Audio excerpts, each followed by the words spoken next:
سنی اتحاد کونسل کے جناب حامد رضا صاحب ہمارے ساتھ ہیں ٹیلی فون لائن پہ۔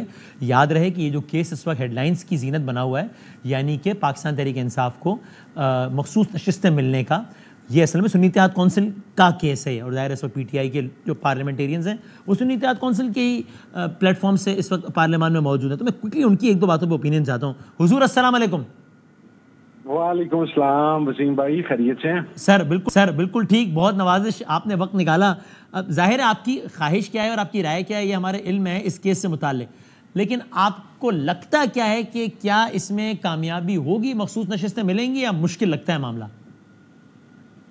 دیکھیں وسیم بھائی، میرا ذاتی خیال تو یہ ہے کہ ہمیں ملنی چاہیے، اور جن گراؤنڈز کے اوپر ہمارا کیس آرگو ہوا ہے اس میں اسپیشلی جو ٹیکنیکلٹی میں جو گئے ہیں اس کے اندر شاید سب ایکسپیکٹ کر رہے تھے کہ میرے نومینیشن پیپر کے اوپر آزاد امیدوار لکھا ہوا ہے، لیکن جب میرے نومینیشن پیپرز کے اوپر SIC لکھا ہوا ہے اور بریکٹ میں الائنس وتھ پاکستان تحریک انصاف لکھا ہے، تو ہم سمجھ رہے ہیں کہ اس کے بعد پوزیشن چینج ہوئی ہے۔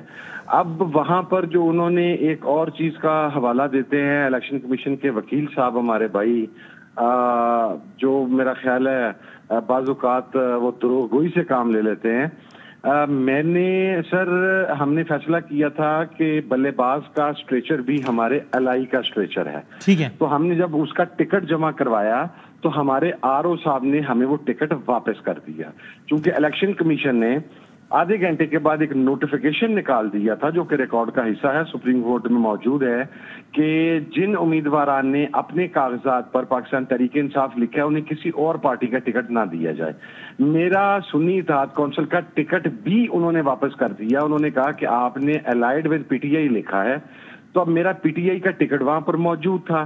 پھر جب میں نے درخواست وہاں پر لکھوائی، چونکہ میں تو وسیم بھائی روپوش تھا اور ان حالات کو دیکھنا ضروری ہے کہ میرا فنڈامنٹل رائٹ تھا to appear in front of my RO، اور آپ نے سب کنٹیسٹ بھی کیا، بالکل ٹھیک۔ لیکن اب یہ بتائیے گا ہمیں سب ایک تو بات ہے اور کہ یہ آپ کی شروع دن سے رائے رہی ہے کہ مولانا صاحب کے ساتھ اتحاد میں جانا کوئی اچھا آئیڈیا نہیں ہے، پہلے سے 2 مہینے پہلے ہمارے پروگرام میں کہہ چکے ہیں۔ آج یہ ہے، تب یہ نہیں تھا۔ آج یہ کہ مولانا صاحب اتحاد کے حوالے سے بھی کچھ ان واٹ ایور ورڈز یہ بتا چکے ہیں کہ وہ کوئی زیادہ انٹرسٹڈ نہیں ہے مستقبل قریب میں PTI کے ساتھ سڑکوں پہ آنے میں، اور آج عدالت میں تو کمال ہی ہو گیا، ان کے وکیل نے کھلے عام کہہ دیا کہ بھائی جان ہم جو ہے وہ الیکشن کمیشن کے وکیل کے دلائل کے ساتھ کھڑے ہیں، جو کہ PTI کے خلاف ہے سارے دلائل۔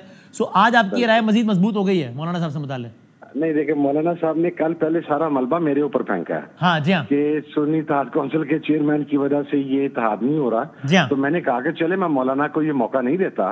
حالانکہ میں نے بات یہ کی تھی کہ being a democratic person I am the part, اور my party is part of 6 parties alliance, وہاں پر کثرت رائے سے یا اتفاق رائے سے جو بھی فیصلہ ہوگا میں اس کا پابند ہوں گا۔ آج میں نے 1 اسٹیپ اہیڈ جاتے ہوئے یہ اناؤنس کیا ہے کہ چونکہ خان صاحب نے اور تمام 6 جماعتوں نے مینڈیٹ دیا ہے محمود خان اچکزئی صاحب کو، تو محمود خان اچکزئی صاحب مولانا کے ساتھ اتحاد کا اعلان کریں، میں مولانا کے ساتھ بیٹھوں گا۔ لیکن آپ نے جو ابھی کوشچن ریز کیا ہے، اس میں میں ایک اور چیز بتا دیتا ہوں، it has not just happened today. آج والے دن انہوں نے الیکشن کمیشن کے جو آرگومنٹس تھے اسے اون کیا اور انہیں اسے سیکنڈ کیا، اور یہ کہا کہ جی PTI اور سنی اتحاد کونسل کو نشستیں نہیں ملنی چاہیے، پیپلز پارٹی PMLN کو اور مولانا کو ملنی چاہیے، حالانکہ انہیں ایک ہی سیٹ ملنی ہے۔ لیکن آج سے 4 یا 5 روز قبل قومی اسمبلی سینٹ کی قائمہ کمیٹی برائے مذہبی امور کے چیئرمین منتخب ہوئے مولانا صاحب کے بھائی سینیٹر مولانا عطاء الرحمان صاحب۔ ان کے پرپوزر اور سیکنڈر کا نام مسلم لیگ نون کی طرف سے تجویز کیا گیا۔ ایک ہمارے سینیٹر طاہر خلیل سندھو صاحب ہیں، انہوں نے ان کا نام پرپوز کیا، اور مسلم لیگ آپ پارٹی کے بہترین مفاد میں اتحاد قبول کر لیں گے اگر کوئی، لیکن رائے آپ کی آدھی وہی ہے، میں صحیح کہہ رہا ہوں؟ ہاں جی، آپ صحیح کہہ رہے ہیں۔ ٹھیک۔